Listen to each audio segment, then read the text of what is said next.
Hello student, તો આજના આપણા ત્રીજા લેક્ચરમાં તમારું સ્વાગત છે. તો આજે આપણે નવું ચેપ્ટર ચાલુ કરવાનું છે, જે છે CSS અને જાવાસ્ક્રિપ્ટ. બરાબર. તો એની અંદર આપણે પહેલા જોશું કે CSS, અને આ ચેપ્ટરમાંથી તમને ટોટલ 8 માર્કનું પૂછાશે. 8 માર્કના ટોટલ MCQ હશે. બરાબર. અને જે વિદ્યાર્થી હજી સુધી દર્પણ નથી લીધી એ લઈ લેજો, કેમ કે તમારું જે પહેલું ચેપ્ટર છે એ પૂરું થઈ ગયું છે. તો એનું જે MCQનું પ્રિપેરેશન છે કરવાનું થશે, તો તમે વહેલી તકે દર્પણ લઈ લેજો. હવે આપણે જોઈએ કે CSS છે શું. બરાબર. તો હવે CSS નું ફૂલ ફોર્મ તો કેસ્કેડિંગ સ્ટાઇલ શીટ. આ તમે નોટ કરી લેજો, કેમ કે આ ફૂલ ફોર્મ છે એ પૂછાય જ છે MCQમાં. તો CSS નું full form cascading style sheet. બરાબર. આની અંદર જેટલા પોઈન્ટ્સ મેં લખ્યા છે, જે પોઈન્ટ્સની નીચે મેં અંડરલાઈન કરેલી છે, એ પોઈન્ટ્સ તમારે ખાસ લખવાના છે, કેમ કે જે MCQમાં પૂછાય એવા પોઈન્ટ્સની નીચે મેં અંડરલાઈન કરેલી છે, તો એ ખાસ તમે નોટ કરજો. અને હવે જોઈએ કે CSS નો યુઝ શું. તો CSS નો યુઝ એટલે કે તમે કોઈ વેબ પેજ બનાવ્યું છે. બરાબર. વેબસાઇટની અંદર તમે કોઈ પેજ બનાવ્યું છે, એને હવે તમારે કોઈ સ્ટાઇલ આપવી છે, તો એના માટે તમે CSS નો યુઝ કરી શકો. ટૂંકમાં કે તમારે કોઈ સ્ટાઇલ આપવી છે, એના માટે તમે CSS નો યુઝ કરી શકશો. હવે CSS ના 3 પ્રકાર છે, જેમાં પહેલું છે કે ઇનલાઇન, બીજું છે ઇન્ટરનલ અને ત્રીજું છે એક્સટર્નલ. બરાબર. આ પણ તમને MCQમાં પૂછાય કે CSS ના કેટલા પ્રકાર, તો કે 3. ક્યાં ક્યાં, તો કે ઇનલાઇન, ઇન્ટરનલ અને એક્સટર્નલ. આ મેં પોઈન્ટ્સની અંદર અહીંયા લખ્યું નથી, બટ તમે આ નોટ કરી લેજો, કેમ કે આ પણ MCQમાં પૂછાય છે કે CSS ના ટાઈપ્સ કેટલા, 3: ઇન્ટરનલ, ઇનલાઇન એન્ડ એક્સટર્નલ. બરાબર. જેની અંદર પહેલું છે કે ઇનલાઇન. તો ઇનલાઇન કઈ રીતે વર્ક કરે. ઇનલાઇન એટલે કે તમે કોઈ કોડ લખેલો છે. બરાબર. એ પર્ટિક્યુલર કોડને તમારે CSS અપ્લાય કરાવવી છે, તો એના માટે ઇનલાઇન CSS નો યુઝ થશે. જેમ કે એક્ઝામ્પલ લઈએ કે પેરેગ્રાફ ટેગ છે. બરાબર. તો એ પેરેગ્રાફ ટેગને તમારે કોઈ ફોન્ટની સાઇઝ આપવી છે, ફોન્ટના કલર આપવા છે.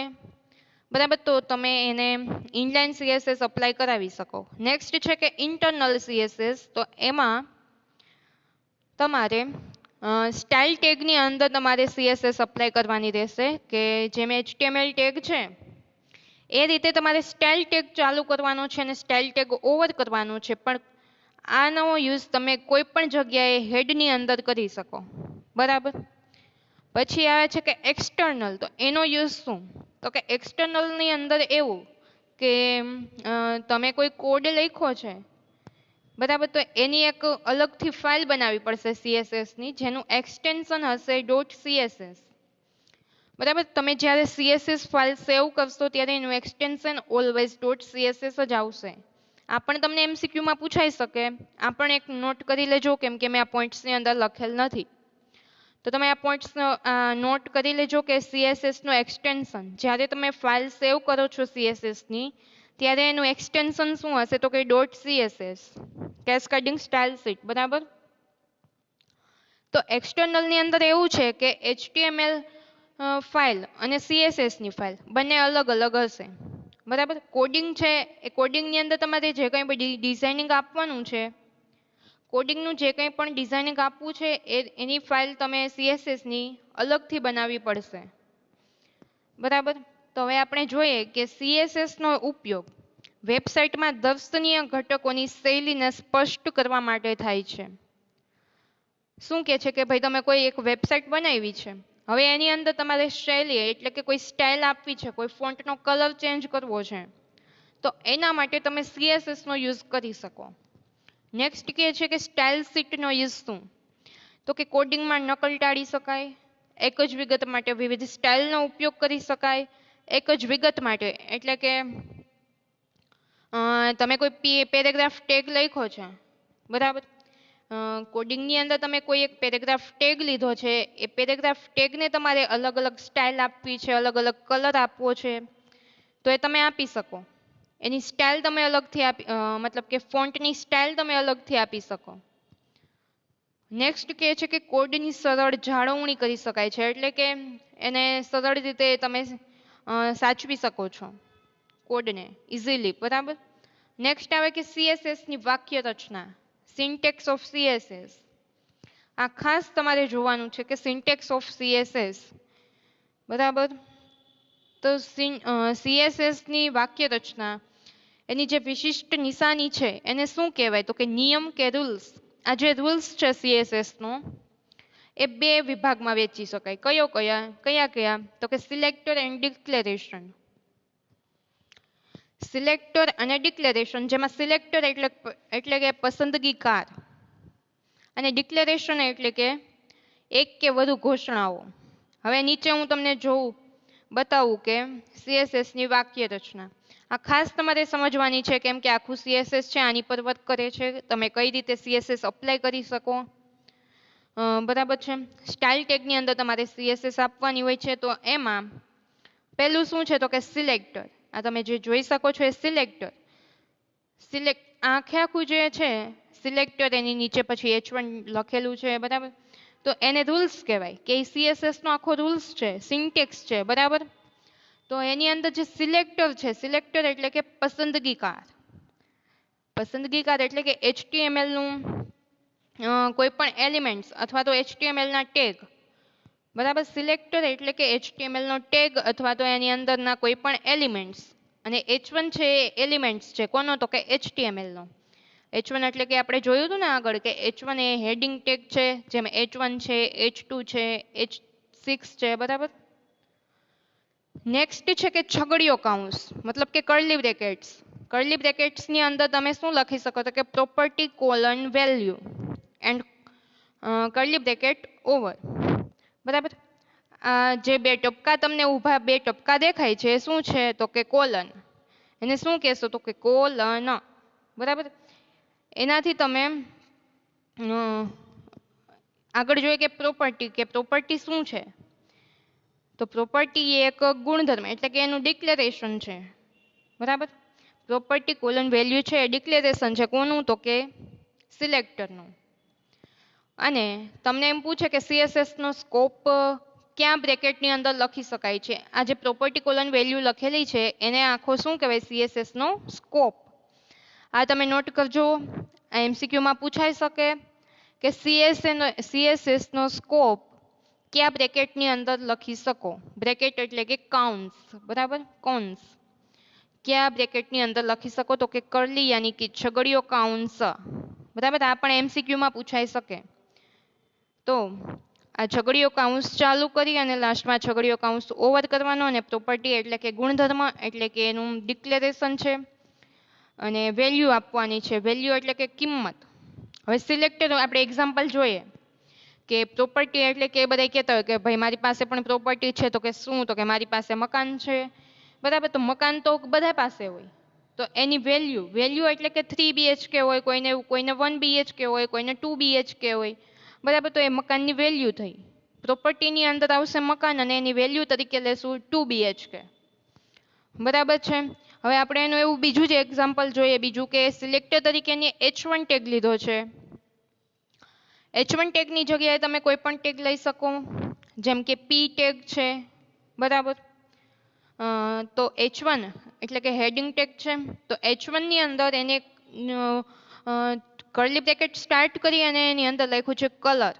કયો કલર લીધો છે, કોલન કરીને યલો, બરાબર. જે કલર છે એનું ડિક્લેરેશન થયું, H1 છે એનું સિલેક્ટર થયું અને યલો છે એની વેલ્યુ થઈ, બરાબર. સમજમાં આવ્યું. તો H1 એ HTML નો ઘટક છે, કલર છે એનો ગુણધર્મ અને યલો છે એની કિંમત. આ આખું હતું સીએસએસ નું સિન્ટેક્સ. આખી સીએસએસ ની સિન્ટેક્સ હતી, બરાબર. આ પણ તમને એક્ઝામ્પલમાં મતલબ કે એમસીક્યુમાં પૂછાઈ શકે. આખું તમને આપ્યું હોય કે સિલેક્ટર છે, નીચે H1 લખેલું છે આટલું, અને કર્લી બ્રેકેટની અંદર પ્રોપર્ટી કોલન વેલ્યુ અને એનું નીચે એક્ઝામ્પલ આપેલું છે. હવે તમને એમ પૂછે કે આ કોનું એક્ઝામ્પલ છે, મતલબ કે આ કોની સિન્ટેક્સ છે, તો તમારે નીચે ઓપ્શનમાં એનો આન્સર લખવાનો કે સીએસએસ ની, બરાબર. CSS ની આખી આ સિન્ટેક્સ છે જે તમારે લખવાની છે અને યાદ પણ રાખવાની છે. 1 માર્કમાં MCQ માં પૂછાઈ શકે. હવે નેક્સ્ટ જોઈએ કે બે વચ્ચેનો ડિફરન્સ કે HTML કેવું હોય અને CSS કેવું હોય. જો HTML તમે જસ્ટ ખાલી સિમ્પલ એવું HTML ટેગની અંદર જે કોડિંગ કરેલું છે એ આ ટાઈપનું કંઈક બનશે કે જસ્ટ કોડિંગ, ખાલી કોડિંગ થઈ ગયું છે, એનું સ્ટ્રક્ચર આખું બની ગયું છે. બરાબર. આપણે કોઈ મકાન બનાવીએ તો એનું જે મકાન બને, આખું મકાન બનીને રેડી થઈ જાય, પછી એને આપણે કલર કરીએ, પછી એની અંદર કોઈ ફર્નિચર ફિટિંગ કરાવીએ. બરાબર. તો જે આખું આપણે જે બનાવ્યું છે મકાન એને કહેવાય સ્ટ્રક્ચર, અને એની અંદર જે આપણે કલર કરીએ છીએ, પછી ફર્નિચર ફિટિંગ કરાવીએ છીએ તો એને કહેવાય CSS. બરાબર. તો એવી જ રીતે આપણું HTML નું જે કોડિંગ છે એ કંઈક આ ટાઈપનું બનશે, સ્ટ્રક્ચર લેયર. બરાબર. હેડ, પછી એની અંદર બોડી, પછી એની અંદર તમે કોઈ પણ વસ્તુ લખી શકો. તો જે આખું સ્ટ્રક્ચર તૈયાર થાય છે એને તમે કોઈ પણ CSS અપ્લાય કરો, જે ફોન્ટ, જે કોડિંગ લખ્યું છે ને ફોન્ટની સ્ટાઇલ આપો, એને કલર આપો. બરાબર. તો એ કંઈક આ ટાઈપનું રેડી થશે, જેને કહેશું આપણે પ્રેઝન્ટેશન લેયર. બરાબર. તો આ બંને વચ્ચેનો ડિફરન્સ તમને સમજાઈ જાય કે HTML નું કોડિંગ છે તો એમાં કેવું થશે અને CSS આપશું ત્યારે કેવું થશે. બરાબર.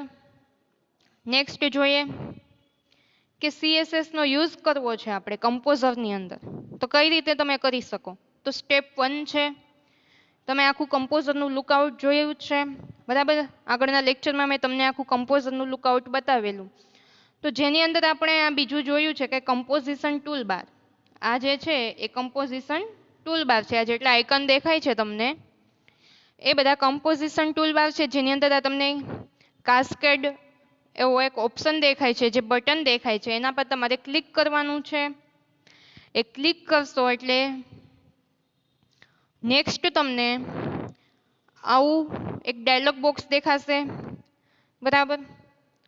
તો એ ડાયલોગ બોક્સની અંદર શું હશે તો કે ઘણા બધા ઓપ્શન્સ છે. જો તમને અહીંયા દેખાય જ છે કે જનરલ છે, પછી ટેક્સ્ટ છે, બેકગ્રાઉન્ડ છે, બોર્ડર છે. બરાબર. તો એ ટાઈપના એ બધા CSS પર તમે ક્લિક કરશો એટલે આ ટાઈપના બધા તમને મેનુ દેખાશે. એની અંદરથી તમારે જે CSS અપ્લાય કરાવવી છે જેના પર એ તમારે સિલેક્ટ કરવાનું, મતલબ કે તમે ટેક્સ્ટ પર ક્લિક કરશો એટલે ટેક્સ્ટનું બધી વસ્તુ આવશે કે તમારે ફોન્ટ ક્યાં રાખવા છે, એનો કલર કેવો રાખવો છે. બરાબર. પછી બેકગ્રાઉન્ડમાંથી તમે ક્લિક કરશો એટલે તમને પૂછશે કે બેકગ્રાઉન્ડમાં ઇમેજ રાખવી છે, કયો કલર રાખવો છે. પછી બોર્ડર, પેજની બોર્ડર કેવી આપવી છે, તમે કોઈ ટેક્સ્ટ બોક્સ લીધું છે તો એની બોર્ડર કેવી આપવી છે, કયા કલરની આપવી છે. બરાબર. તો આ ટાઈપની બધી CSS તમે અપ્લાય કરી શકો. આ બધું તમારી કમ્પોઝરની અંદર જોવાનું છે અને તમે બીજી રીતે કોડિંગ થ્રુ પણ CSS અપ્લાય કરાવી શકો. બરાબર. જે તમે પ્રેક્ટિકલમાં જોશો. આ જસ્ટ તમારે ખાલી સમજવા માટે છે આ ઇમેજ. નેક્સ્ટ તમે બધા એના પ્રેક્ટિકલ જોશો એમાં તમને સમજમાં આવી જશે. બરાબર. તો હવે નેક્સ્ટ જોઈએ કે CSS ના ફાયદા. તમે જે CSS યુઝ કરો છો તો એનું એડવાન્ટેજ શું છે તો કે કાર્યને સરળ બનાવી શકો. પછી છે કે HTML ની સરખામણીમાં CSS માં ઓછું કોડિંગ કરવું પડે છે. તમે આગળ ઇમેજમાં જોયું જ છે કે HTML કેવું હોય અને CSS કેવું હોય. HTML જ્યારે બનીને રેડી થાય અને પછી CSS તમે અપ્લાય કરો તો ત્યારે પછીનું કેવું લુકઆઉટ હોય. બરાબર. તો હવે આ નેક્સ્ટ જે સેકન્ડ વાળો પોઈન્ટ છે એવું જ કે છે કે HTML ની સરખામણીમાં જે CSS નું કોડિંગ છે એ ઓછું કરવું પડે છે. બરાબર. HTML ની અંદર તમને કોડિંગ લેન્ધી થઈ જાય છે, જ્યારે CSS તો કે કોઈ જેટલા પોઈન્ટ્સ છે એના પર જ તમે એનું જે ડિઝાઇનિંગ છે અપ્લાય કરાવી શકો, એટલે એનું કોડિંગ છે લેસ થઈ જાય છે, જ્યારે HTML ની અંદર થોડું લેન્ધી થઈ જાય છે. પછી નેક્સ્ટ છે કે વેબસાઇટની રચનાને સરળ અને કાર્યક્ષમ બનાવે છે. સરળ અને કાર્યક્ષમ એટલે કે તમે જે ડિઝાઇન આખું બનાવ્યું છે એ જોવામાં પણ આમ એકદમ એટ્રેક્ટિવ હોય છે. બરાબર. નેક્સ્ટ છે કે CSS ના ડિસએડવાન્ટેજ, એના ગેરફાયદાઓ. તો કે સ્ટાઇલ શીટની કેટલીક સુવિધાને દરેક બ્રાઉઝર સમર્થન આપતું નથી. હવે આ વસ્તુ એવી છે કે તમે કોઈ ડિઝાઇનિંગ કર્યું છે, બરાબર, વેબસાઇટનું ડિઝાઇનિંગ કર્યું છે, હવે એ તમે રન કરશો બ્રાઉઝરમાં, ઘણા અલગ અલગ પ્રકારના બ્રાઉઝર આવતા હોય, જેમ કે ફાયરફોક્સ છે, ક્રોમ છે, પછી કેવું કહેવાય, ઓપેરા મિની છે, બરાબર. તો એ ટાઈપના ઘણા બધા બ્રાઉઝર આવે છે, જેની અંદર તમે આને રન કરાવવા જાશો તો ઘણા એવા બ્રાઉઝર છે કે જે સપોર્ટ નહીં કરે CSS ને. હવે તમે જે આ વેબસાઇટ છે અને તમે બ્રાઉઝર મતલબ કે ફાયરફોક્સની અંદર તમે રન કરાવ્યું છે, તો એની અંદર તમને જે તમે CSS અપ્લાય કરાવી એ બધી CSS તમને એમાં જોવા મળે છે.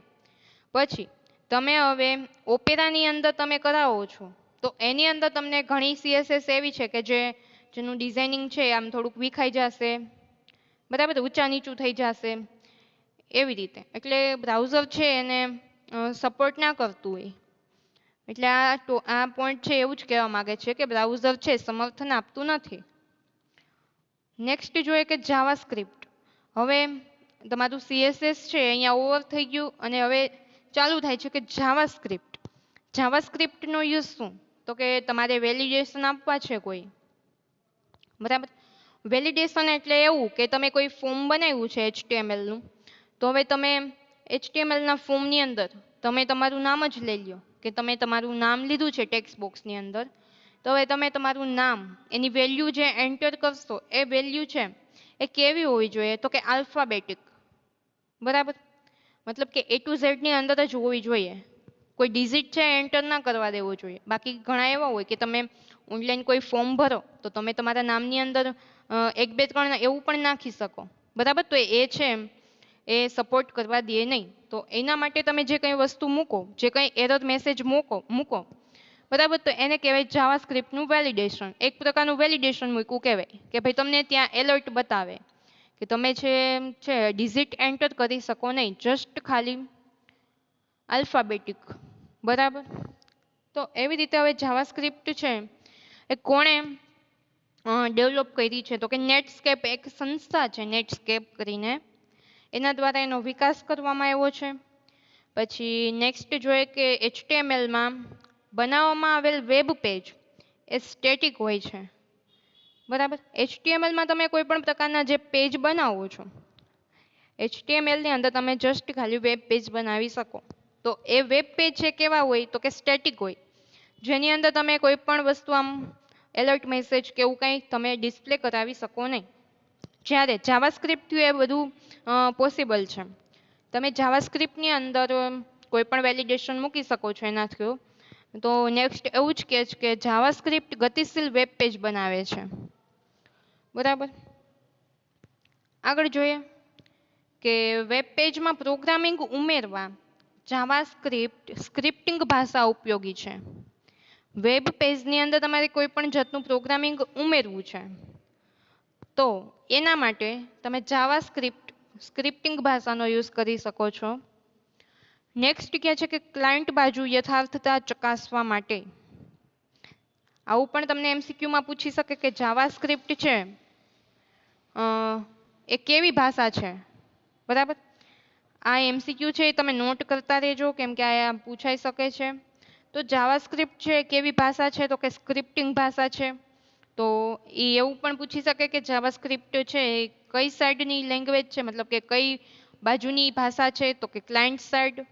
એમાં બે ભાષા હોય, બે સાઈડ હોય, client side and server side, બરાબર. તો ક્લાયન્ટ સાઈડ એટલે કે યુઝર ચેક કરી શકે એવી ભાષા. યુઝર દ્વારા કોઈ પણ વસ્તુ થઈ શકે અને કોઈ પણ એલર્ટ મેસેજ આવે તો એ બધું યુઝર દ્વારા આવશે, બરાબર. તો એના માટે છે આ જાવાસ્ક્રિપ્ટ નો યુઝ થાય છે. તો આગળ કહે છે કે જાવાસ્ક્રિપ્ટ એક કેસ સેન્સિટિવ ભાષા છે, એટલે કે કોઈ પણ ભાષા મતલબ કે કેસ સેન્સિટિવ એટલે કે એ છે સ્મોલ ભાષા. તો કેસ સેન્સિટિવ એટલે કે તમે કેપિટલ કે કેપિટલની અંદર પણ લખી શકો છો અને લોઅર કેસની અંદર પણ લખી શકો છો, બરાબર. અપર કેસ કે લોઅર કેસ, સ્મોલ કે કેપિટલ, તમે કોઈ પણ આની અંદર લખી શકો છો બરાબર. જાવાસ્ક્રિપ્ટ છે કે સેન્સિટિવ છે. નેક્સ્ટ જોઈએ કે જાવાસ્ક્રિપ્ટ છે એ તમે હેડ ટેગની અંદર અને અથવા તો બોડી ટેગ બરાબર એ બંનેની અંદર લખી શકો છો. અને જાવાસ્ક્રિપ્ટનો યુઝ કરો ત્યારે તમારે સ્ક્રિપ્ટ ટેગ ચાલુ કરવો પડશે બરાબર. જાવાસ્ક્રિપ્ટ તમે સ્ક્રિપ્ટ ટેગની અંદર જ અપ્લાય કરી શકો છો. નેક્સ્ટ છે કે જાવાસ્ક્રિપ્ટમાં વિધાન બરાબર. તો જાવાસ્ક્રિપ્ટ તમારે લખવી છે, એની અંદર તમારે કોઈ પણ વસ્તુ પ્રિન્ટ કરાવવી છે તો તમે કઈ રીતે કરી શકશો એનું આ તમને એક્ઝામ્પલ આપ્યું છે. તો જાવાસ્ક્રિપ્ટની અંદર વિધાન તો કે ડોક્યુમેન્ટ ડોટ રાઇટ અને કાઉન્ટ્સની અંદર છે કે હેલો સ્ટુડન્ટ બરાબર. ડોક્યુમેન્ટ પછી ડોટ, તો ડોક્યુમેન્ટ છે એ શું છે તો કે મેથડ છે. તમારે કઈ રીતે લખવાનું તો આ ડોક્યુમેન્ટ છે એ ફરજિયાત તમારે લખવું પડશે, એ તમારી પ્રક્રિયા છે. પછી છે કે રાઇટ, તમારે કોઈ પણ વસ્તુ રાઇટ કરાવવી છે તો એના માટે રાઇટ એ છે ઓબ્જેક્ટનો પાર્ટ. પછી સિમ્પલ કાઉન્ટ્સની અંદર છે અને સિમ્પલ કાઉન્ટ્સ છે એની અંદર તમને ડબલ કોમાની અંદર લખેલું છે કે હેલો સ્ટુડન્ટ બરાબર. એ છે તમારું ટેક્સ્ટ યાની કે વેરિયેબલ. એની અંદર તમે કોઈ પણ ટેક્સ્ટ લખી શકો. મેં હેલો સ્ટુડન્ટ લખેલું છે બરાબર, તો તમે કોઈ પણ વસ્તુ લખી શકો કે હેલો વર્ડ છે. તમે તમારું નામ પણ પ્રિન્ટ કરાવી શકો બરાબર. એ ઓલવેઝ શેની અંદર હોવું જોઈએ તો કે કાઉન્ટ્સ, ગોળ કાઉન્ટ્સની અંદર અને વિથ ડબલ કોટ બરાબર. ડબલ કોટની અંદર જ હોવું જોઈએ. અને લાસ્ટમાં સેમિકોલન ઓવર થશે બરાબર. આ જે છે એને સેમિકોલન કહેશું, અલ્પવિરામ બરાબર. જે સેમિકોલન છે એ ઓવર થશે લાસ્ટમાં. તો આ હતું તમારું જાવાસ્ક્રિપ્ટની અંદર વિધાન બરાબર. જાવાસ્ક્રિપ્ટનો તમારે યુઝ કરવો છે તો કઈ રીતે તમે એને લખી શકો. હવે આપણે નેક્સ્ટ લેક્ચરમાં જોશું કે જાવાસ્ક્રિપ્ટની અંદર વિધેય કઈ રીતે યુઝ થાય છે બરાબર. તો એ આપણે નેક્સ્ટ લેક્ચરની અંદર જોવાનું છે. CSS અને જાવાસ્ક્રિપ્ટ આપણે અહીંયા સુધી રાખીએ છીએ અને બાકીનું જે છે આપણે નેક્સ્ટ લેક્ચરમાં જોશું. તો આટલું અહીંયા સમાપ્ત થાય છે. Thank you.